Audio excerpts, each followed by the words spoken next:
वसुदेवसुतं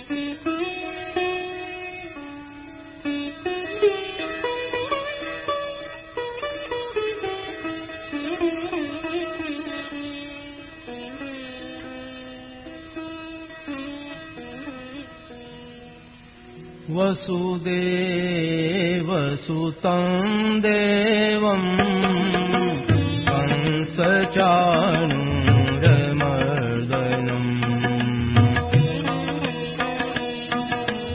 देवकी परमानन्दं कृष्णं वन्दे जगद्गुरुम्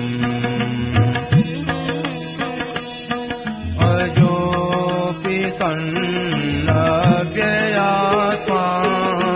भूतानामीश्वरोऽपि सन् प्रकृतिं स्वामधिष्ठाय सम्भवाम्यात्ममायया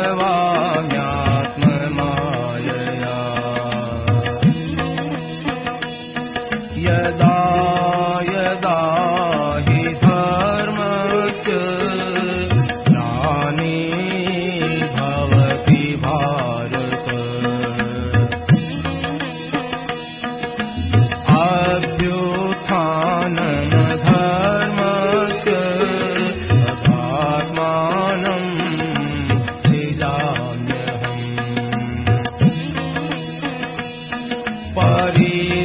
परित्राणाय साधूनां विनाशाय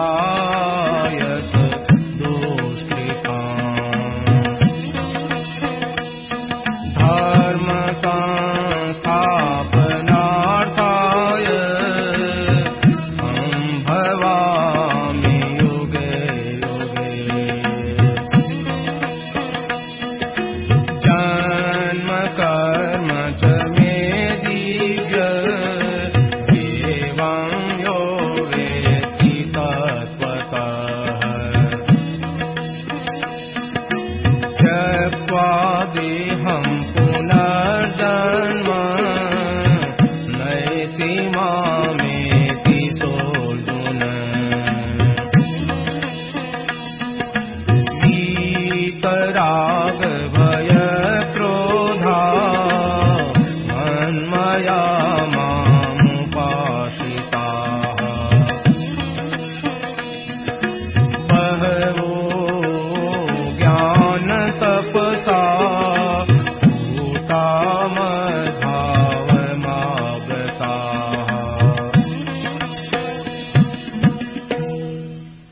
अपने लिए उन वस्तुओं का अलग अलग उपयोग है और त्याग के लिए फर्क क्या है? तो कौड़ी है तो अर्बद त्याग, अनुकूलता है तो त्याग, प्रतिकूलता है तो त्याग, घरवा मानते नहीं, छोरा कहना नहीं मानते तो अपनापन का त्याग कर दो। अपने है ही नहीं। घना मुसलमान छोरा अपने कहना मानेगा, बड़े भाई है, बस अपना है ही नहीं। अपनापन का त्याग, त्याग सबके सदुपयोग में त्याग है। ना धन का राग रहेगा ना निर्धनता का। अपने निर्धनता है नहीं, धनवत्ता तो तब फर्क पड़ता है जब धन हम खर्च करें, तब धनवान की शुभम पड़ता है। खर्चा नहीं कर सकते तो कठिनता पड़े। त्याग कर दिया, अपने चाहिए ही नहीं, अपने खर्च करना ही नहीं है कि जीवन में कैसे कि तुम चिंता क्यों करो? तुमने जन्म लेने की चिंता की थी क्या? दूध की चिंता की थी क्या? तो जिसने चिंता की है वो ये और करेगा। अपना काम बढ़िया से बढ़िया करो, उत्तम से उत्तम काम करो। भीतर से उनकी गर्ज मत रखो। ये सब सदुपयोगों में मूल चीज है। और दूसरी बात बताएंगे, ऐसी बात यही है। इसकी टीका और कर दो। नारायण नारायण नारायण नारायण नारायण नारायण नारायण नारायण नारायण।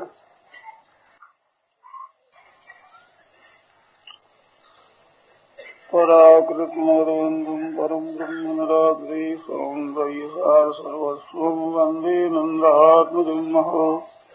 प्रपन्न पारिजाताय तोत्रवेत्रैकपाणये ज्ञानमुद्राय कृष्णाय गीतामृतदुहे नमः। वसुदेवसुतं देवं कंसचाणूरमर्दनं देवकी परमानन्दं कृष्णं वन्दे जगद्गुरुम्। वंशी विभूषितकरान्नवनीतदाहात् पीताम्बरादरुणबिम्बफलाधरोष्ठात् पूर्णेन्दुसुन्दरमुखादरविन्दनेत्रात् कृष्णात् परं किमपि तत्त्वमहं न जाने। हरि ओं नमोऽस्तु परमात्मने नमस्ते गोविन्दाय नमो नमः।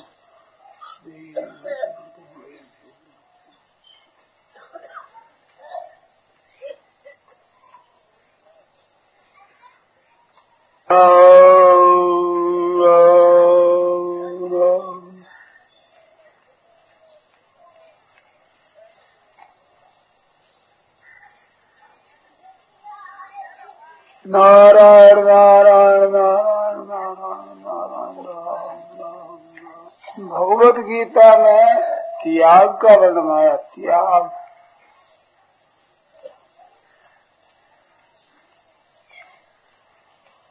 तो त्याग क्या है? गीता का त्याग भीतर का त्याग है। बाहर से हम साधु बन गए, कृष्ण त्याग दिया, रुपया त्याग दिया, ये अच्छा है, अपनी अपनी जगह अच्छा है, परंतु वास्तविक त्याग इतने में नहीं आता। इतने में त्याग पूरा नहीं होता। त्याग का अर्थ है भीतर जो राग है ना, आसक्ति है, प्रियता है, नाशवान पदार्थों में जो हमारा खिंचाव है, उसका त्याग। जिनको हम समझते हैं कि ये नाशवान है, योग होने वाला है, धन संपत्ति वैभव सबका वियोग होने वाला है, सदा साथ रहने वाला नहीं है, उन चीजों के रहने की जो आशा है, आसक्ति है, प्रियता है, इसका त्याग करना। वो अवश्य त्याग होगा, संबंध होगा, निरंतर संबंध वियोग होगा ही। संबंध विच्छेद हुए बिना रहेगा नहीं। अंत ही तो ही तजेंगे पामर, तू न तजे अबहीते, मन पछिते हो प्राणी अवसर बीते। ये संतों ने कहा अंत ही तो ही तजेंगे, अंत में ये सब छूटेगा, तुम्हारे को छूट जाएंगे। तो जब छूट जाने वाले अवश्य ही छूटने वाले हैं, उनकी आशा रखने से क्या फायदा बताओ? उनकी ममता रखने से क्या फायदा, क्या लाभ? उपयोग करो, भीतर से त्याग किया, उपयोग करो। उनका पैसा है तो उत्तम से उत्तम काम में लगाओ, और पैसा नहीं है तो पैसा हो तो मैं लगाऊं, ये हो तो ये इच्छा का त्याग कर दो। अब इच्छा का त्याग कर देने पास में धनवत्ता और निर्धनता में फर्क क्या पड़ेगा? कहते इच्छा का त्याग करें पर भूख लगे तो क्या करें? अच्छा, भूख लगने पर इच्छा से रोटी मिल जाती है क्या?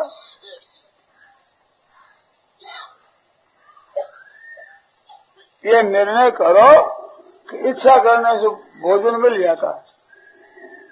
भोजन मिलने वाला है, वो मिलने वाला ही है। इच्छा करो तो मिलेगा, न इच्छा करो तो मिलेगा। और नहीं मिलने वाला है तो इच्छा करो तो नहीं मिलेगा, और नहीं इच्छा करो तो ही नहीं मिलेगा। तो त्याग इच्छा का करना है, उद्योग का नहीं। शास्त्र की आज्ञा के अनुसार प्रयत्न करना, उद्योग करना, इसका निषेध नहीं है। कर्तव्य कर्म करने के लिए गीता बड़ा जोर देती है। तस्मात् असक्तः सततं कार्यं कर्म समाचर, निरंतर अनासक्त होकर कर्तव्य कर्म करो। अनाश्रित कर्म कार्य, अनाश्रित कर्म फलम कार्यं कर्म करोति यः स संन्यासी च योगी च। कर्म फलों का जो आश्रय है, मन में आधार मान रखा है, इस आधार का, इस आश्रय का, इसके भरोसे का, इसका जो आशा कर रखी उस आशा का, इसका त्याग करो और कर्तव्य कर्म तत्परता से करो, मशीन की तरह करो। कर्तव्य कर्म तत्परता से करना चाहिए। मां फलेषु कदाचन, इसका फल मिल जाए हमें, इस फल की इच्छा का त्याग करना चाहिए। अनाश्रित कर्म फलम, कर्म फल का आश्रय नहीं लेना चाहिए और कर्तव्य कर्म करना चाहिए। वो किस पर लागू है? जो कर सकता है उसके ऊपर लागू है। बच्चा है बहुत छोटा, आप हम सब थे, याद बच्चा है न हो, छोटा बालक होता है, आप लोगों से मैं पूछूं, क्या वो अपनी मक्खी भी उड़ा सकता है क्या? बालक के मक्खियां भाग जाए, यूं बैठ जाए, आंखों में भर गया, क्या वो उड़ा देगा? मक्खी उड़ाने की ताकत नहीं, तो उस समय उसको कुछ करने की जरूरत नहीं, कर सकता ही नहीं, करने की जरूरत नहीं। कर सकता है तो करने की जिम्मेवारी आती है। अब बड़े हो गए, करने लायक हो गए, तो काम करने की आप पर जिम्मेवारी आ गई। बीमार हो जाओ, अत्यंत बूढ़े हो जाओ, शक्ति नहीं हो, तो करने की आपकी आवश्यकता नहीं। और पेट भराई बच्चे की भी होती है, जवान की भी होती है और बूढ़े की भी होती है, वो विभाग अलग है, वो होगा। करने लायक और नहीं करते हो, गलती करते। योग्यता है, शक्ति है, समझ है, सामग्री है, उसका सदुपयोग करना आपको करना है, यही करना है। जितना उपयोग करना है नहीं उसका कोई वो करना है ही नहीं अपने को। इसमें धनवत्ता और निर्धनता में फर्क क्या पड़ता है? धन ज्यादा है तो ज्यादा करना चाहिए उसको, कम है तो उसके अनुसार करना चाहिए, नहीं है तो उसके अनुसार करना चाहिए। योग्यता जैसी है उसके अनुसार करना चाहिए। कम है तो कम करना होगा, ज्यादा है तो ज्यादा करना होगा।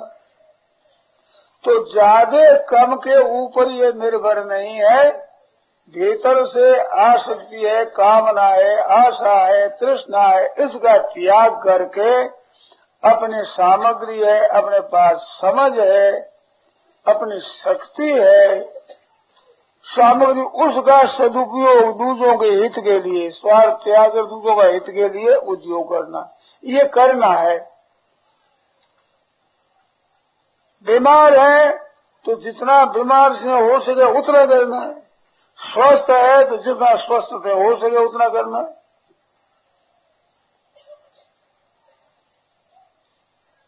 इसको त्याग कहा है गीता ने। कर्तव्य कर्म करने का नाम भी त्याग है, और भीतर में आशा तृष्णा न रखना, इसका नाम भी त्याग है। ध्यान दिया ना आपने? अभी काम करना है दूसरों के हित के लिए, दूसरों को सुख पहुंचाने के लिए।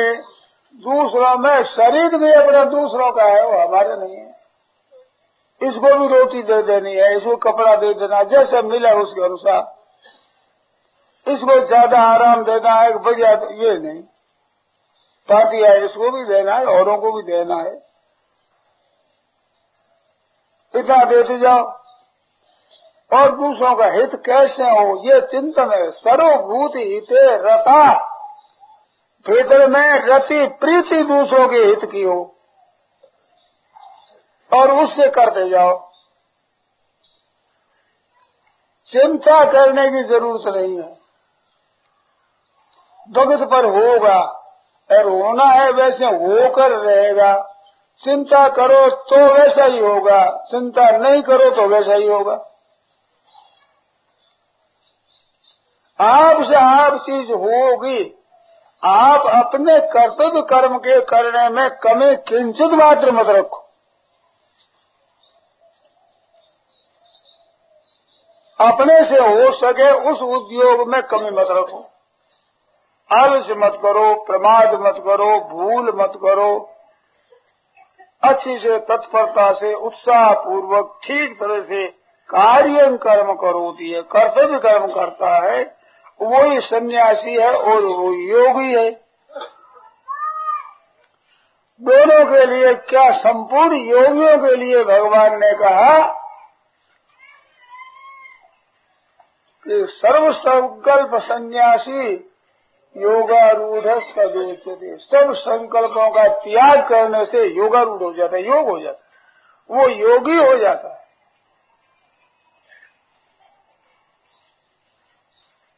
नहीं है संन्यस्त संकल्पो योगी भवति कश्चन।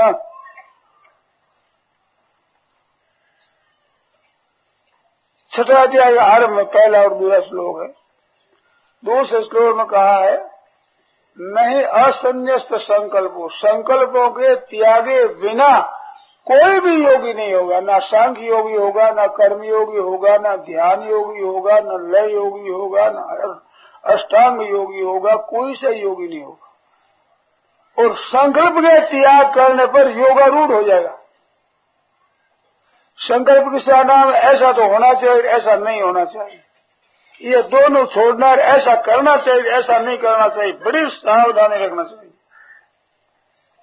ऐसा करना चाहिए, ऐसा नहीं करना चाहिए, इसमें तो बड़ा सावधान, हरदम सावचेत सावचेत सावचेत, जागरूक रहे, इसमें जागृत रहे।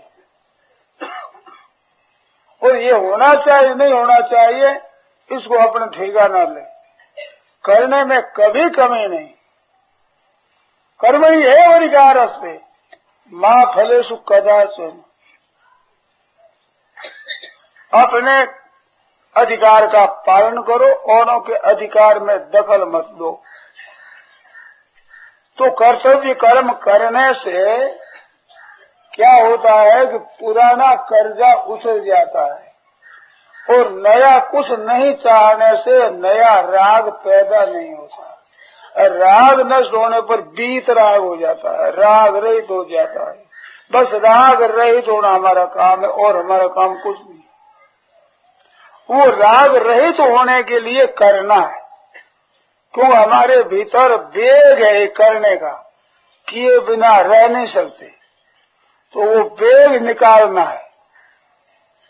कैसे निकले, औरों के लिए करो निकलेगा, अपने लिए करोगे तो वेग बंधा ही रहेगा। अनंत जन्मों तक काम करना कभी मिटेगा नहीं, अपने लिए करोगे तो कभी अंत आएगा नहीं। इसमें बड़ी एक मार्मिक बात है,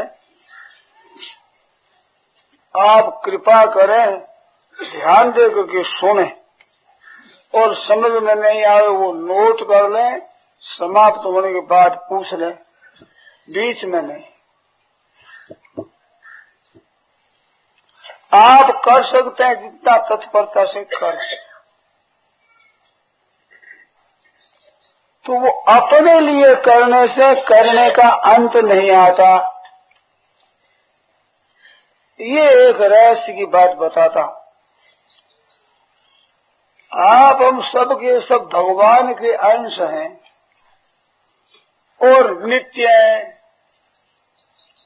और कुछ भी करो क्रिया होती है, उसका आरंभ होता है, उसका अंत होता है, और उसका फल है, उसका संयोग होता है, वियोग होता है।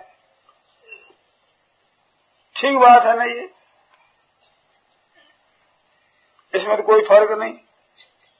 और आप रहते हैं, आप तो रहते हैं निरंतर, और कर्म का आरंभ और अंत होता है, फल का आरंभ और अंत होता है, संयोग और वियोग होता है। तो उसको अपने लिए मानोगे तो आप में करने की, वस्तु की, व्यक्तियों की आसक्ति फंस जाएगी। और अपने लिए न करने से, औरों के लिए करने से करने का वेग निकल जाएगा और अपने लिए राग निकल जाएगा। तो करना और पाना ये दो है न, संसार की चीज मिल जाए ये दोनों मिट जाएगी। तो यदा ही नेन्द्रियार्थेषु न कर्मसु अनुसज्जते, इंद्रियों के अर्थों में, भोगों में भी आसक्ति नहीं होती और क्रियाओं में आसक्ति नहीं होती, राग मिट जाता है तो वो योगारूढ़ हो जाता है, योगी हो गया वो। तो करने, अपने लिए करने, जो करना का अंत कैसे होगा? करने का पदार्थों का अंत होता चला जा रहा। अपने लिए आप जो है ज्यों का त्यों, अरे आप में पाने की, करने की इच्छा, अब इसका अंत कैसे होगा? अनंत जन्म हो जाए तो भी अंत नहीं होगा। तो अपने लिए न करने से करने का वेग निकल जाएगा, शांत हो जाएगा। औरों के लिए करना है, दूसरों के हित के लिए करना है।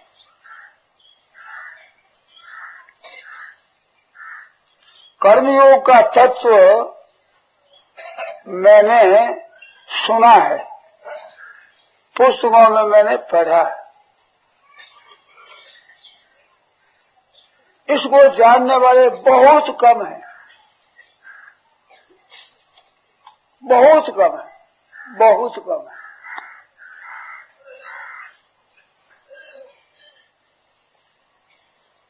आपके दृष्टि नहीं होगा,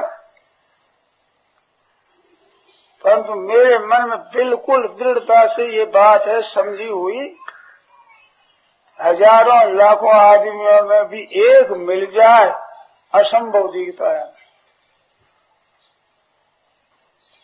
कर्मयोग के तत्व को जानने वाले बहुत कम। ज्ञान मार्ग और भक्ति मार्ग के जानने वाले मिलते हैं, कर्म मार्ग के असली जानने वाले मिलते नहीं, बहुत कम मिलते हैं। भगवान श्री कृष्ण महाराज जब गीता का उपदेश देते हैं तो उस समय कहते हैं योगो नष्टः परन्तप, ऐसे परंपरा से योग आ रहा था, ये कर्म योग। सूर्य ने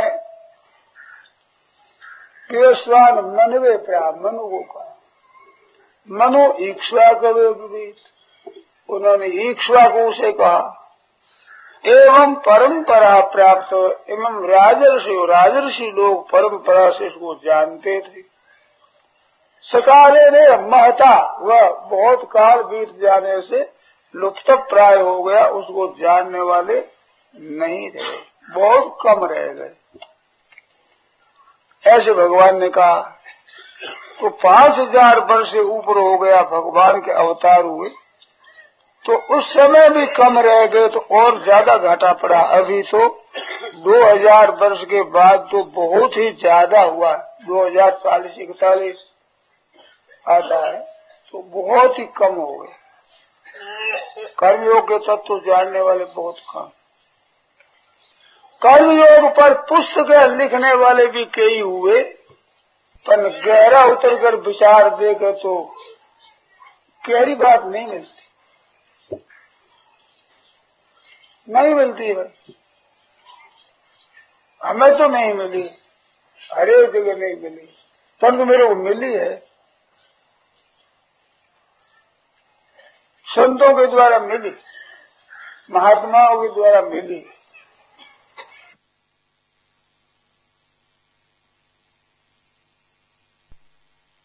परंतु मेरे को मिली है, संतों के द्वारा मिली, महात्माओं के द्वारा मिली। वो क्या है? कर्म जो करते हैं ये तो दूसरों के लिए करना ही है,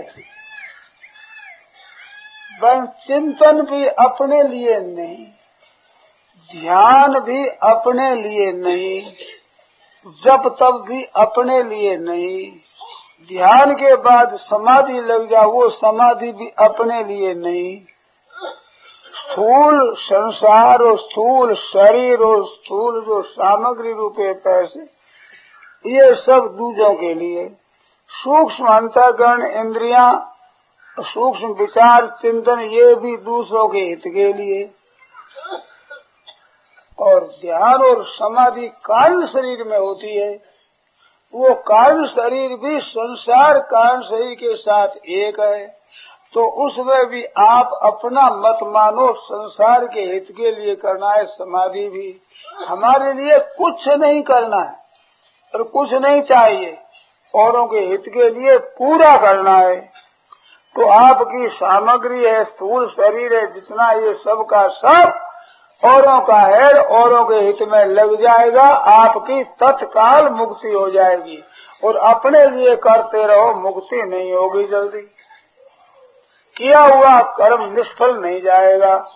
जप करो, तप करो, भजन करो, दान करो, पुण्य करो, तीर्थ व्रतादि करो, शुभ काम किया हुआ निष्फल नहीं जाएगा, जरूर फल होगा।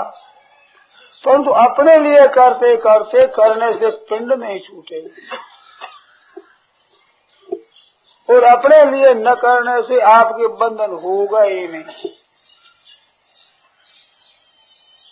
इस वास्ते उपयोग क्या करना है कि जितना आप कर सकते हो उतना दूसरों के हित के लिए करना है, दूसरों के हित के लिए।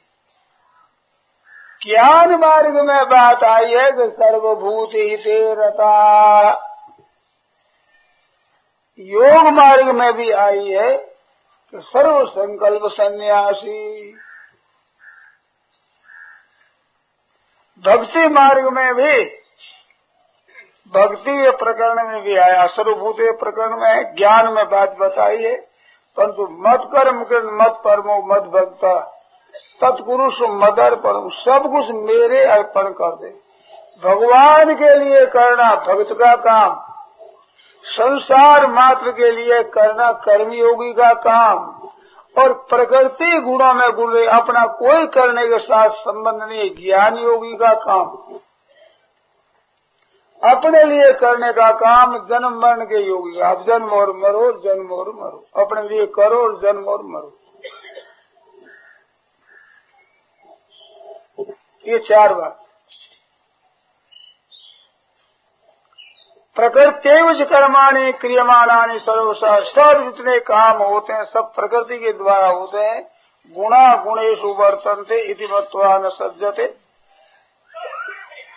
गुण ही गुणों में बरत रहे हैं, प्रकृति प्रगति हो रही है। ऐसे होकर आप निर्लेप तटस्थ, जो चेतन है आप, जो कि सतरूप है, परमात्मा के अंश है, आप है ज्यों के त्यों रह जाएंगे। जब करने में प्रकृति को सौंप दोगे तो प्रकृति को सौंपने से ज्ञान योग हो जाए। ज्ञान योग का मतलब आपने समझ लिया कि क्रिया किस में होती है किस में नहीं है। तो क्रिया प्रकृति कार्य में होती है, स्वरूप में नहीं होती। ये ज्ञान के द्वारा आपका योग नित्य तत्व के साथ होगा और क्रिया सब प्रकृति के साथ रह जाएगी। ऐसे कर्मयोग के द्वारा दुनिया संपूर्ण जीव है, उनके हित के लिए कर्म करना है। समाधि तक भी दुनिया के हित के लिए करना है, आप निर्लेप रह जाएंगे। और भक्त का काम भगवान के लिए करना है, अपने लिए कुछ नहीं करना, भगवान की सेवा के लिए करना। अपना खाना पीना, उठना बैठना, सोना जगना, अपने शरीर का निर्वाह करना, ये भी भगवान के लिए। शास्त्र क्या यद करोसि यदस्नासि यद जुहोसि ददासि यद तपस्यसि कौन्तेय तत्पुरुषो मदर्पणम शुभाशुभ फलैरेवं मोक्ष से करो बंधने। ऐसे करने शुभ अशुभ संपूर्ण कर्मों के बंधन से तुम मुक्त हो जाएगा, ये भगवान ने कहा। तो सब कुछ भगवान की प्रसन्नता के लिए करना, बस अपने लिए नहीं करना। अपने लिए करना ये बंधन है। अब आपका धन अधिक हो तो क्या, थोड़ा हो तो क्या, आपका स्वास्थ्य बढ़िया हो तो क्या, रोगी हो तो क्या, इनकम पर टैक्स लगता है, आप कमाते उस पर कर लगता है, माल पर जगात लगती है। आपके पास माल नहीं, जगात लगेगी? बताओ। अगर थोड़ा हो ज्यादा हो क्या मतलब है उसका? अपना आप मानते ही नहीं कि हमारे पास हमारा कुछ है ही नहीं, तो आपको क्या लगेगा? आपके लागू नहीं होगा। जितनी शक्ति है उतना करने में कमी मत रखो।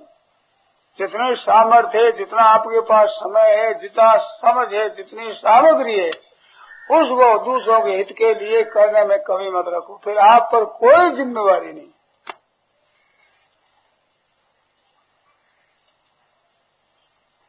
तो उपयोग, सदुपयोग क्या कि दूसरों के हित के लिए करना, ये सदुपयोग। वो किसका? जितना है आपके वर्ष में उतना।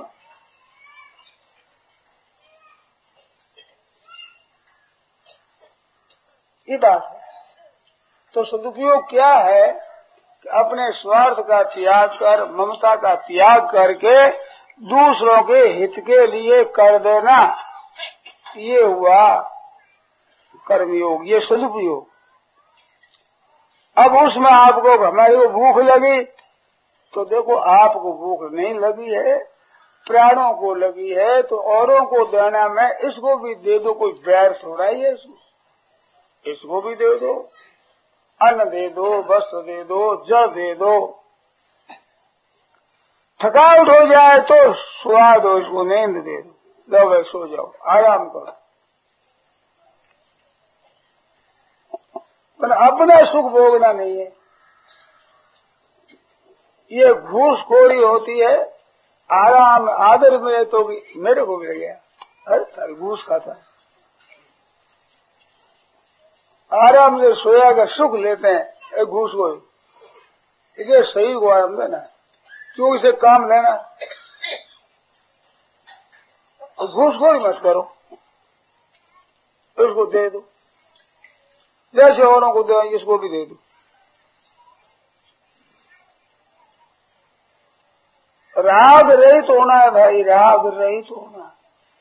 ये जो असत पदार्थों में, उत्पत्ति विनाशील पदार्थों में राग है, ये गलती है। भोजन करो, जल पियो, सो जाओ, कपड़ा पहनो, ओढ़ो, पर राग पूर्वक नहीं। बंधन राग करता है, ये बंधन नहीं करता। तो वो राग कैसे मिटेगा? औरों के लिए करने से राग मिटता है।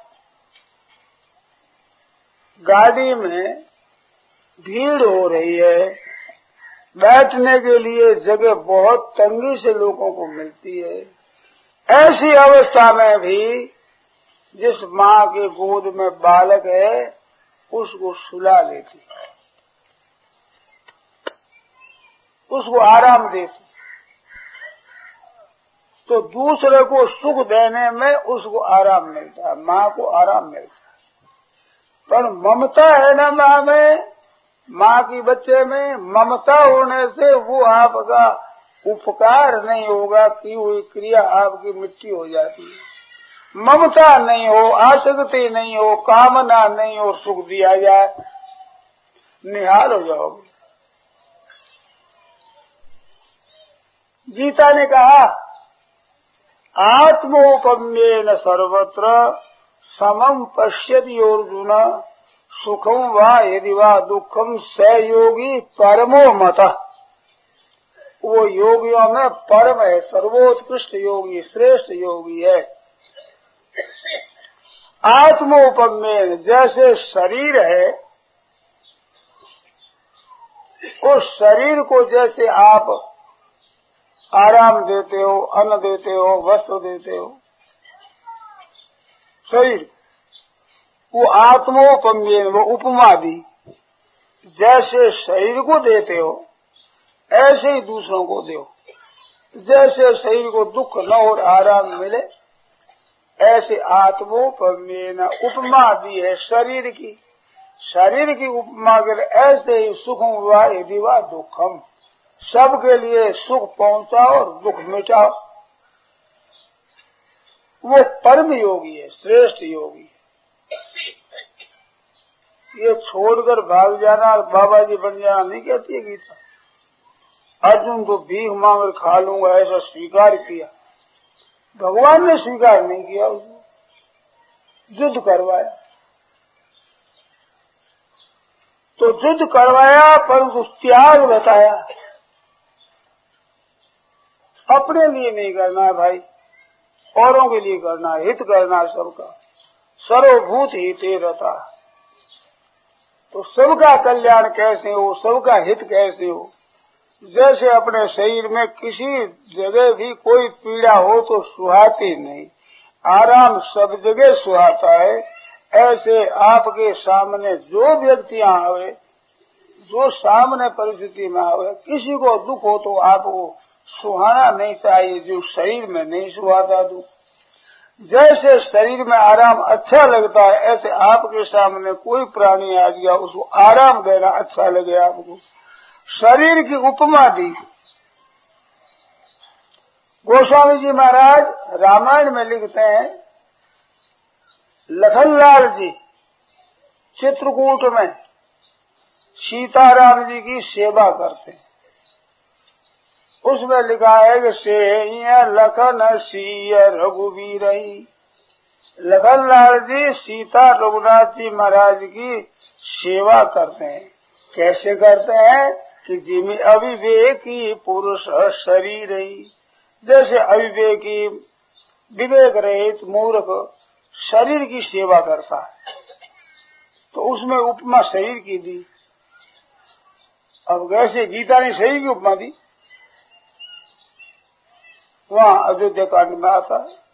और ये रामायण गीता जी में 6 अध्याय के 32वें श्लोक में आता है। शरीर की उपमा, शरीर की उपमा दी। शरीर का जैसे हित चाहते हो ना, रात्रि में कहीं अनजान मच्छर काटे तो हाथ पहुंच जाता है। सोए और पास में कपड़ा रखा है, ज्यादा लगे तो उसको ओढ़ लेते हो। सुबह पूछे कब ओढ़ा, कितने बजे ओढ़ा, तो याद नहीं, तो ओढ़ ही लेते हो। इसी तरह से दूसरे को दुख दूर कर ही लेना है। कब किया, कितना किया, कोई परवाह नहीं। अपनी चेष्टा वैसे होनी चाहिए, बस योगी हो गया, परम योगी हो गए। ये त्याग, ये सदुपयोग है। अपने पास नहीं है तो अपने ऐसे ही रहो। अपने पास होते हुए पहले नंबर दूसरों का, 2 नंबर अपना, बस इतने में आप योगी हो गए। गीता के अनुसार योगी, परम योगी। तो आपकी अवस्था कैसी है? धनवत्ता है कि आपकी निर्धनता है कि निरोगता है कि सरोगता है, कैसा है, इसकी कोई जरूरत नहीं। जैसा है वैसी परिस्थिति का उपयोग करना। अपने स्वार्थ बुद्धि का, आराम बुद्धि का त्याग करके, आराम बुद्धि स्वार्थ बुद्धि का त्याग हो। आराम आ जाए, स्वार्थ आ जाए, अपने कपड़ा ओढ़ दिया, कोई पाप नहीं। परंतु हमारी बुद्धि सुख पाने की ना हो। औरों को सुख कैसे हो, औरों को आराम कैसे हो, सर्वभूत हिते रहता। कर्मयोग में यज्ञ आचरत कर्म समग्रम प्रविलीयते। दूसरों के हित के लिए कर्म करता है तो सब कर्म लीन हो जाते हैं। समग्रम प्रविलीयते, वो कर्म आपके लागू नहीं होता, बंधन कारक नहीं होता। कैसी बढ़िया बात। अपने संकल्पों का त्याग करना और ध्यान देना, दूसरों का न्याय युक्त संकल्प हो और हमारी शक्ति के अनुरूप हो, उस संकल्प को पूरा करने से अपने संकल्प के त्याग करने की ताकत आ जाती है। औरों के हित के लिए हमारे में सामर्थ्य नहीं, तो वो सामर्थ्य कहाँ से हटेगी? जो अपने लिए करते, इससे सामर्थ्य कम हो गई आपकी। अब औरों के लिए करोगे तो आप में सामर्थ्य आ जाएगी। कहते हम तो कर सकते नहीं, और आवश्यकता वहाँ है, तो वहाँ क्या करोगे? भगवान की सौंप दो। भगवान को कह दो कि महाराज इनके दुख है, इसका दूर हो जाए। भगवान को दे दो, आप जाने नहीं जाने। आप न कर सको, भगवान को सौंप दो। तो दो बातों में से एक बात होगी, चाहे तो आप में वो दुख दूर करने की सामर्थ्य आ जाएगी, अथवा भगवान दूर कर देंगे। आप निश्चिंत हो जाओ, अपने से हो सका जितना पूरा कर दो, आपके ऊपर और कोई लागू नहीं। ऐसी परिस्थिति आ जाएगी, उसका दुख दूर हो जाएगा। दूसरे दुख की तो बात दूर रही भाई, आपके मन में कुछ काम करने की है तो अचानक हो गई, पैदा हो गई कि भाई हमारे पास इतना रुपया हो जाए, विचार के द्वारा चाहते भी क्यों चाहना करते हो। कोई चाहना से थोड़ी होती है, मन मोदक नहीं भूख बुताई, मन के लड्डुओं से भूख थोड़ी मिटती है, परंतु मन में आ गई। एक बात है ऐसी मार्मिक, जोरदार आपके मन में आ जाएगी बड़ी जोर से, तो उसके बाद भी हमारे हाथ की बात नहीं, छोड़ दो, भगवान पर छोड़ दो। और छोड़ने के बाद जब साफ आप भूल जाएंगे, सब तो काम सामने आ जाएगा, रुपये आ जाएंगे प्राण से। परंतु जब तक आप याद रखोगे तब तक नहीं, आप भूल जाओगे, याद ही नहीं है, इधर सब सामग्री आ जाएगी सामने। क्यों कि आपने पहले संकल्प किया है ना, वो भगवान के यहाँ है। आप जब पकड़े रहते हो तब तो वो संकल्प सब जगह फैलता नहीं, और आप भूल जाते हो तो वो पूरे फैल जाता है, भगवान की शक्ति से पूरा हो जाता है। ऐसा कई साधकों का अनुभव है, हमने सुना, पुस्तक में पढ़ा, वो पूरा हो जाता है। एक विलक्षण शक्ति है भगवान की, जिस शक्ति से भगवान कहे जाते हैं सूर्यम सर्वभूतानाम, प्राणी मात्र के वो सूर्य है। तो सूर्य है, अपने प्यारे सूर्य के लिए, प्यारे पुत्र के लिए, प्यारे मित्र के लिए क्या वो शक्ति को बचा कर रखेगा? तो भगवान ने कहा कि तू चाह मत, तू योग क्षेम की चाहना मत कर, अप्राप्ति की प्राप्ति की इच्छा करना, प्राप्ति की रक्षा करना, इसके लिए कहते हैं तू चिंता मत कर। तो योगक्षेम में हम योगक्षेम में करूंगा, और तुम चिंता करोगे तब भी भगवान देंगे, परंतु आपको खूब काम करवा कर कस करके फिर देंगे, और आप चिंता भीतर से छोड़ दो, ऊपर से उद्योग करो, प्राप्त देंगे। वो कमी तो है नहीं, आप अपने लिए नहीं करते, दूसरों के हित के लिए करते हैं, केवल दूसरों को उद्धार के लिए, दूसरों के कल्याण के लिए काम करते हैं, तो आपको किसी वस्तु की चिंता करने की जरूरत नहीं है। सज्जनों, मैंने पुस्तक में पढ़ी है कि वहां भगवान की शक्ति जो दुनिया मात्र का हित करने वाली है, वो शक्ति आपके साथ हो जाएगी, आपको पता ही नहीं लगेगा कि शक्ति आई ऐसी, परंतु काम हो जाएगा। तो वहां भक्ति, भगवान की शक्ति काम करेगी, जो प्राणी मात्र के सूर्य है उनके द्वारा वो होगा। आपको तो अपनी नीयत ठीक रखनी चाहिए, अपने स्वार्थ, अभिमान, एहसान, ममता ये छोड़ करके और तत्परता से अब शक्ति पूरी लगाकर आप काम करते रहो। आवश्यकता होगी वो चीज आपसे आप आवेगी, आए बिना रह नहीं सकती। भगवान की शक्ति है किस लिए? अपार समुद्र है शक्ति का अमार, वहाँ चीजों की कमी नहीं है, दया की कमी नहीं है, योग्यता की कमी नहीं है, सब तरह से पूर्ण है। और जो नहीं चाहता है कुछ भी और हित की इच्छा रखता है, उसके सामने सब सामग्री तैयार आ जाती। जैसे किसी एक दानी सेठ के पास बहुत सा द्रव्य हो तो उसके लिए क्या जरूरत है? कि अच्छे सदुपयोग में लगाने वाले मनुष्यों की जरूरत है। वो स्वार्थी नहीं, पक्षपाती नहीं, ममता नहीं रखता, केवल दूसरों के हित के लिए लगाता है, तो सेठ का खजाना खुल जाता है। अब यार लगाने के लिए लगाओ, कोई लगाने वाला मिले। सेठ का खजाना सीमित है, भगवान का खजाना असीम है। अपनी ममता, आसक्ति, पक्षपात, कामना न रख करके जो दुनिया का हित करता है, तो हित करने की शक्ति भगवान की खुली आती है। बड़ा भारी दुनिया का हित होता है।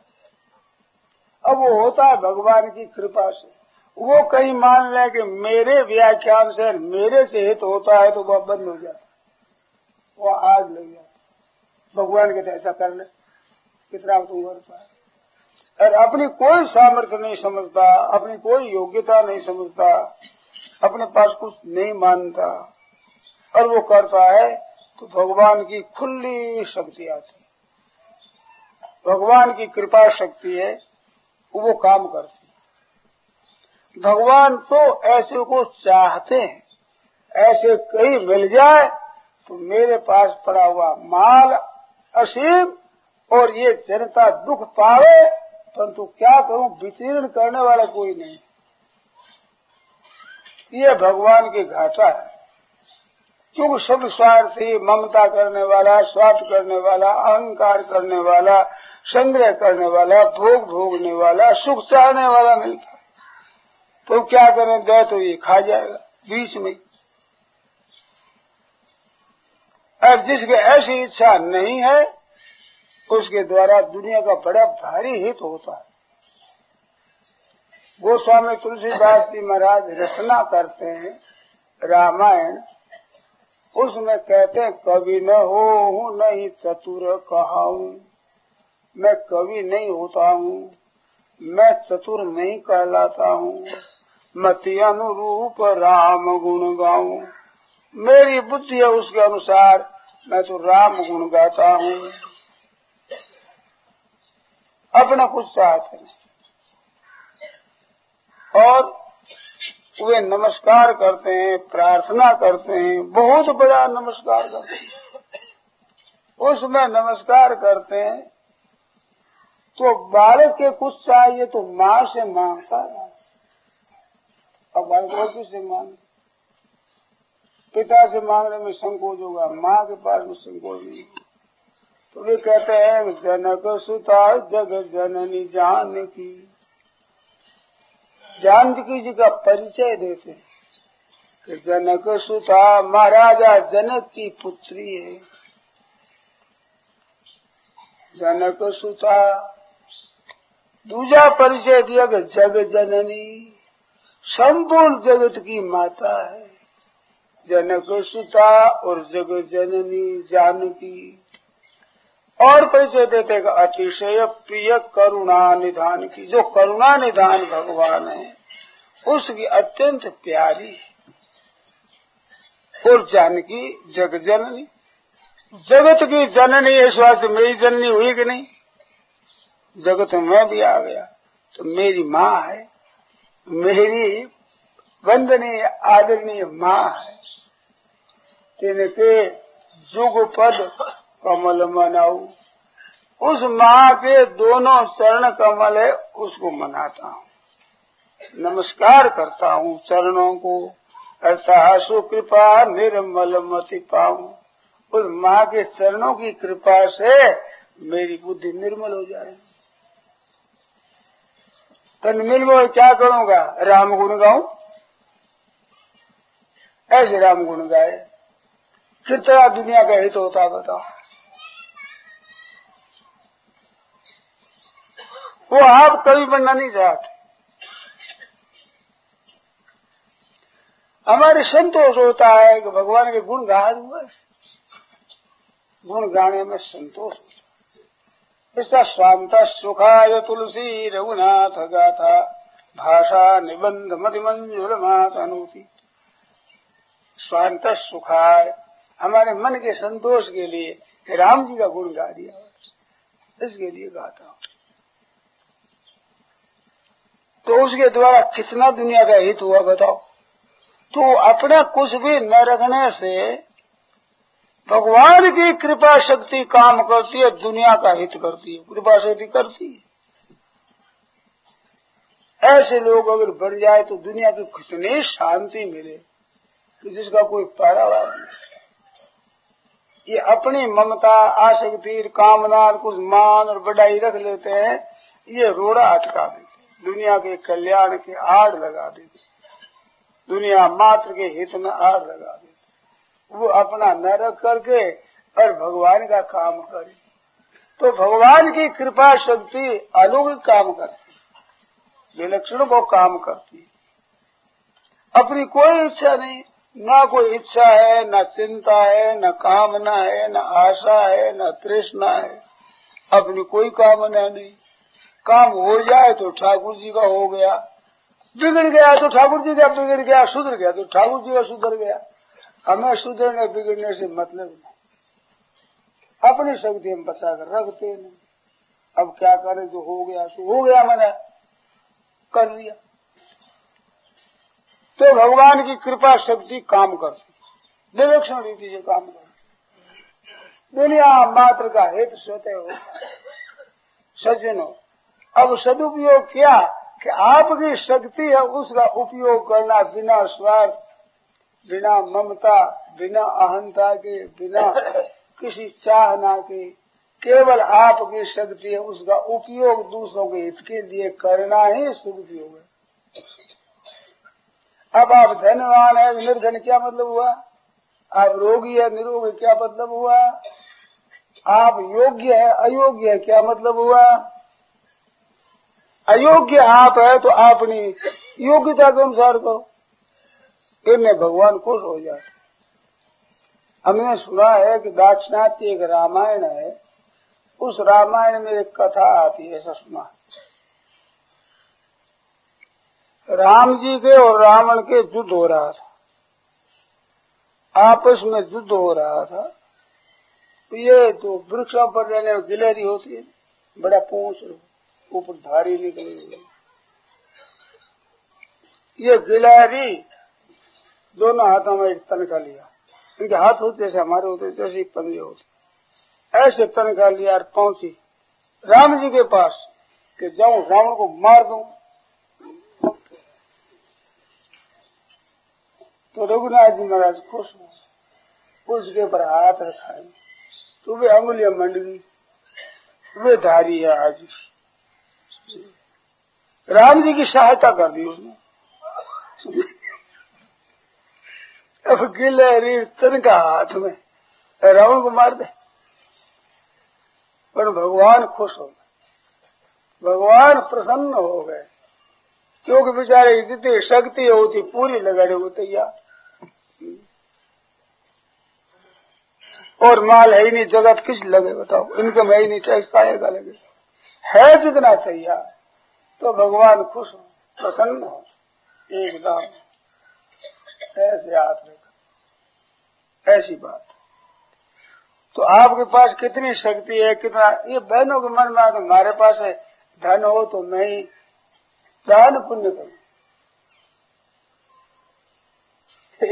एक मारवाड़ी पद आता है, साधु डोरी मंडली आई हो राम, मारो मन जाने दो साध जी माऊ।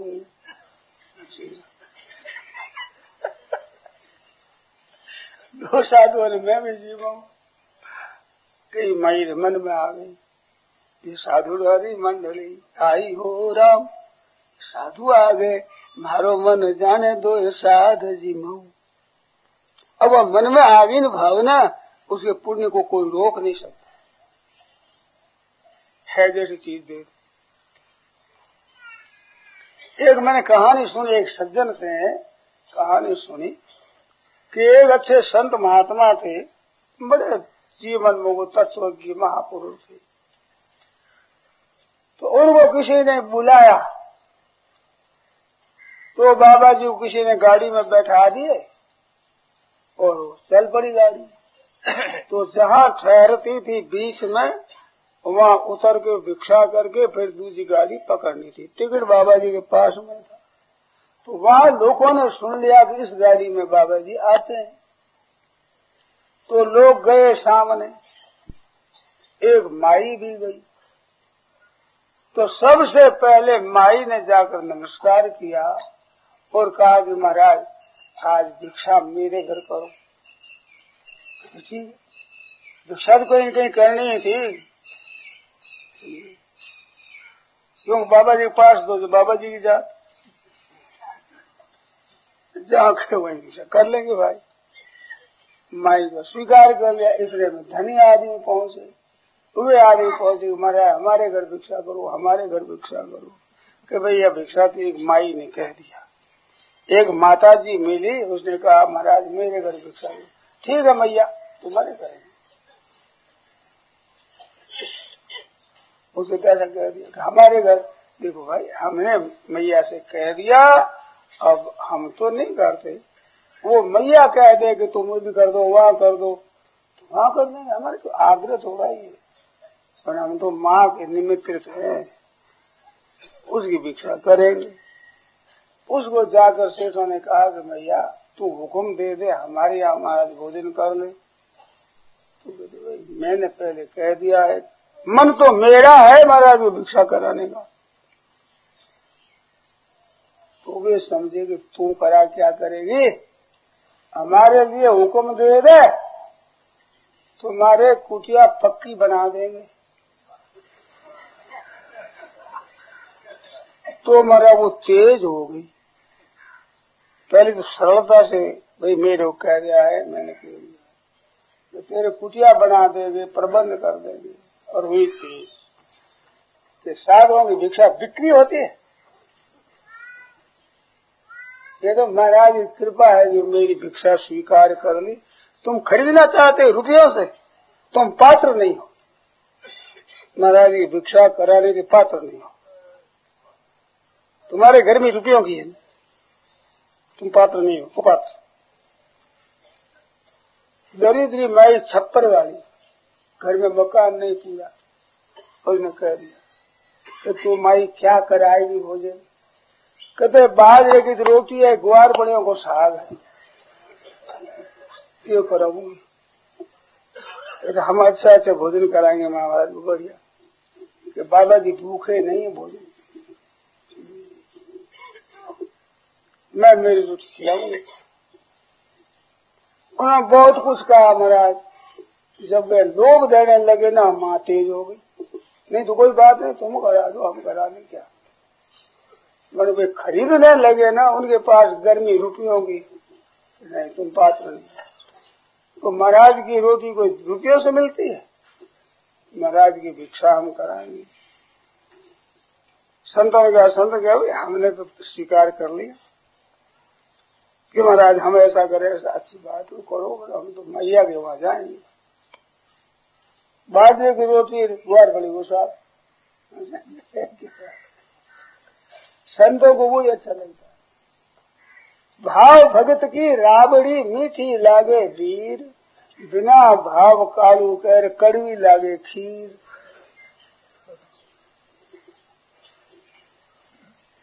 भाव थोड़ा ही है, पैसा देते ले ला हो गया, बड़ा धनी है, हमारा भोजन बढ़िया बढ़िया होगा।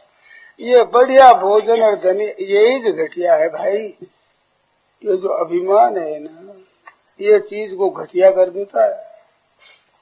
वो भगवान की महाराज अर्पण नहीं होती, चीज अशुद्ध हो जाती है। जब सर्व स्वभाव सीधा सीधा जैसा है, वो ठाकुर जी को बहुत प्यारा लगता है, बड़ा मीठा लगता है।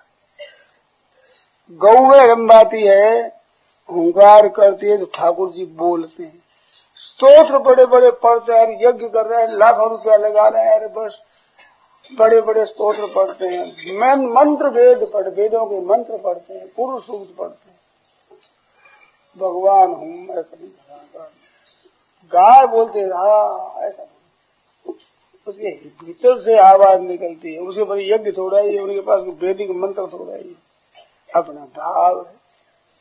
उन गायों के पीछे पीछे डोलते हैं भगवान, और गौओं का भाव है ऐसा। कन्हैया को चाटती है ऐसे चाटती, और दूध टपकने लगता है। कन्हैया को चाटे दूध आ, बछड़े की तरह दूध पीने लग जाता, खाना में जाता, चाटेगा। वो दूध कैसा मीठा लगे ठाकुर जी। इस बात का तत्वेता त्यों लोग में, तत्वेता संत हुए एक पुष्कर में हुए हैं, शिलमाबाद के संत। तत्वेता त्यों लोग में भोजन किए अपार, कई अनुकूट हुए ठाकुर जी के लिए, होते ही है। पर एक शबरीर, एक रुच, एक विदुर घर रुच पायो दोगा। रामावतार में एक बार भरपेट भगवान को भोजन मिला, कृष्णावतार में एक बार तृप्तिपूर्वक भोजन मिला। रुचिपूर्वक भोजन तो 2 बार, एक अवतार मात्र में 1 बार। एक शबरी, एक विदुर घर रुच पायो 2 बार। सबरी सगुन बनावे मेरे घर राम आवेंगे। वर्षों से सगुन बना रही थी, उत्कंठा लग रही थी, तो भगवान पधारे। बोलो उनके कोई मकान बढ़िया था, सामग्री बढ़िया थी, क्या बढ़िया थी? बढ़िया भाव था। ऋषि मुनियों से पूछते हैं, अरे भाई सबरी की कुटिया कहाँ है? सबरी कुटिया कहाँ है? मोटा मोटा मुनि जनना आश्रम मुकी ने, ये सबरी ने घेर जाय छे रे वालो, भक्ति तने बस थाय छे। भक्ति से बस होते हैं। बड़े बड़े ऋषि मुनि करे महाराज यहाँ पधारो हमारे कुटिया पर, कि भाई सबरी के वहां जाना है। सबरी, ये सबरी बजबरी ये बड़ी तेज निकली महाराज। बूढ़ी माई बहुत वृद्ध, लंबी बहुत सी, पुराने जमाने की थी, बूढ़ी। ठाकुर जी आ गए तो ऐसा प्यार आया उसको, क्या खिलाऊं। माताओं का स्वभाव है, ज्यादा प्रेम आता तो खिलाती है, खा ले बेटा कुछ खा ले। ऐसे ही सबरी के मन में आया कि डाक ओ माखन जो घर होते तो आज खिलाय निकासती जी की। सूर के देती में सूर मोचोक हो, पर जोर नहीं घर आंगूरी घी की। ऐसे में देती तो भले ही मधु महाराज, रघुनाथ जी महाराज तो खुश हो गए, प्रसन्न हो गए, भगवान को बहुत प्यारा लगा। तो बोलो धनवत्ता की जरूरत है क्या? अब धनवत्ता सब बरोबर कैसे अलावे, मन की जरूरत है। मन किसके पास नहीं है बताओ? भगवान के रिझाने की शक्ति सबके पास, मन भाव है, वो खुला भाव है सब लोग, कोई जैसा हो। तो सदुपयोग भाव में है। भावग्राही जनार्दन, भगवान भाव होता है, भाव ग्रहण करते हैं। ऐसे भाव से करो, अपने स्वार्थ अभिमान का त्याग करके दूसरों के हित के लिए किया जाए, ये सदुपयोग है। अब इस शंका हो तो पूछो। अपनी नीयत ठीक होनी चाहिए। सामग्री आपके पास कितनी, सामग्री को भगवान नहीं देखते। सांसारिक सामग्री के तो त्याग की जरूरत है, भाव के लाने की जरूरत है। और भाव सबके आ सकता है। सांसारिक योग्यता 2 आदमियों के बरोबर नहीं आएगी, और भगवान बरोबर मिलते हैं। धनवान को ज्यादा मिलते हो, निर्धन को कम मिलते हो, संत महात्माओं को ज्यादा मिलते हो, गृहस्थों को कम मिलते हो, ऐसे वो पूर्ण है, पूर्ण मिलते। बताओ कैसी बढ़िया बात। अब शंका होने रखो।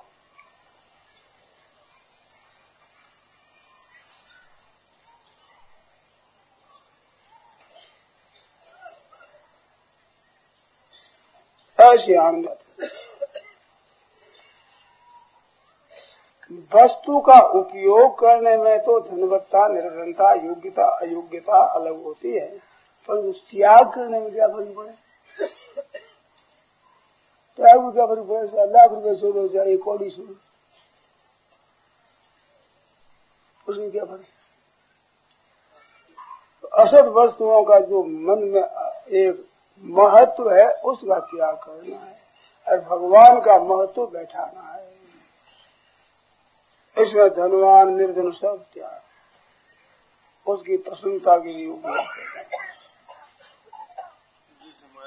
बुखार आ जाए तो उपयोग कैसे करें?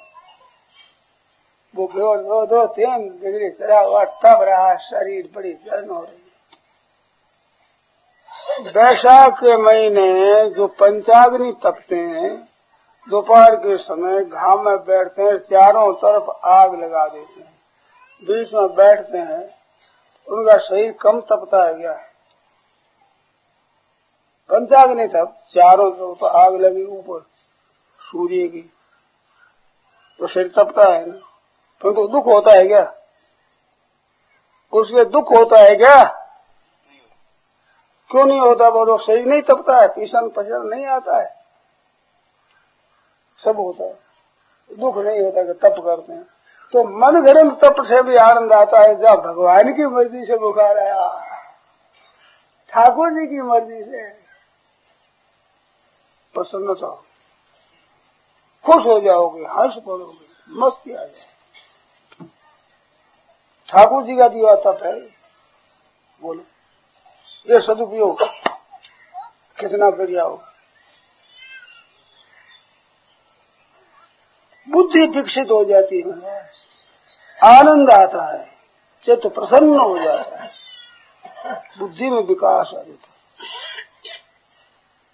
बुखार में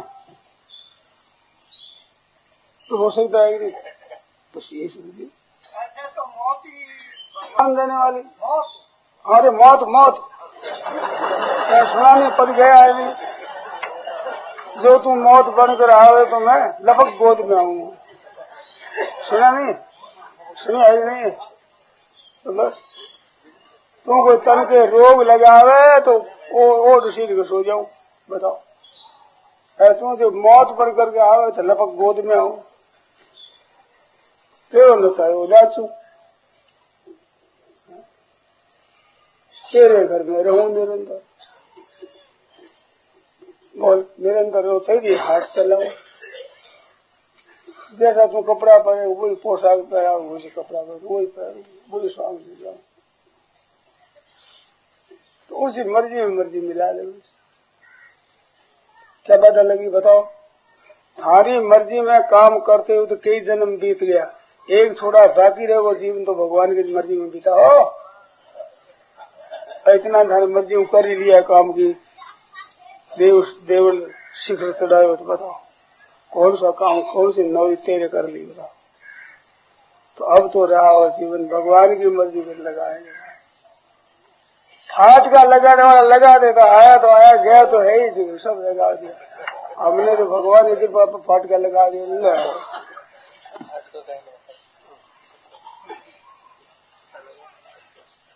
बोलो विद्वान तो बहुत है, कभी घरों की बातों को जानते नहीं।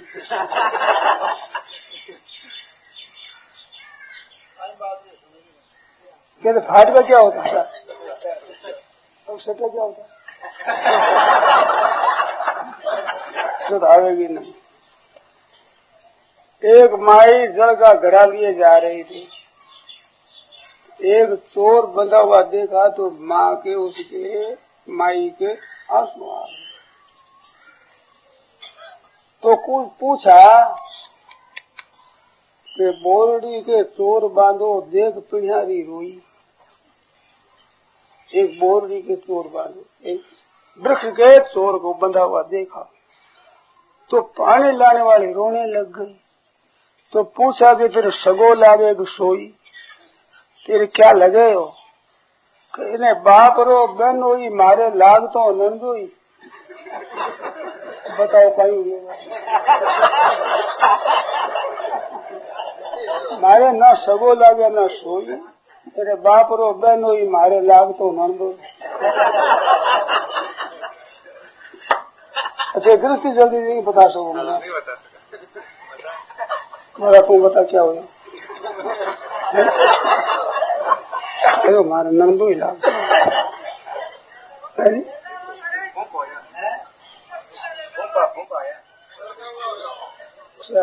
माई जाने इस बात में। अरे बाप रो बहन हुई, बाप री बहन हुई, ये बाप री बहन बहन रो बहन हो जो मारे नंदो ही लागे वा नंद ही बाप री बहन नहीं जो मारे ही नंद मारो बेटो हो ने मारो सगो लागे ने सोई इन बाप रो बहन हो मारे लाग तो नंद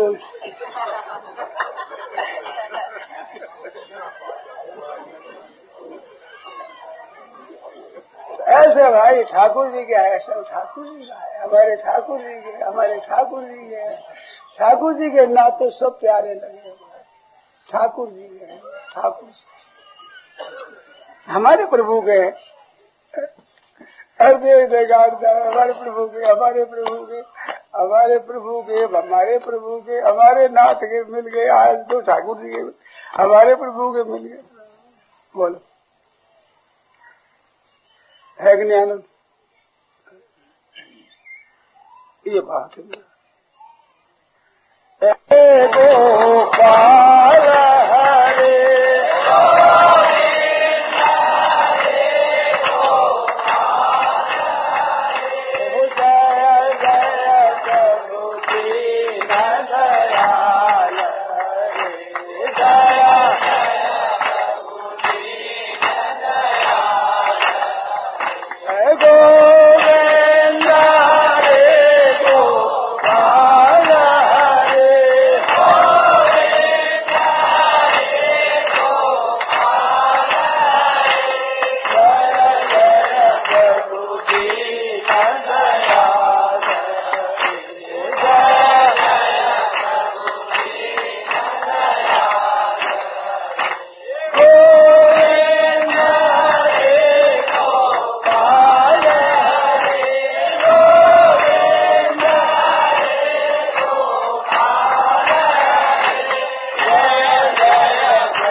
राम राम। यह प्रवचन परम श्रद्धेय स्वामी जी श्री रामसुंदरदास जी महाराज द्वारा दिनांक 22 मई 1984 को प्रातः 8:30 बजे गीता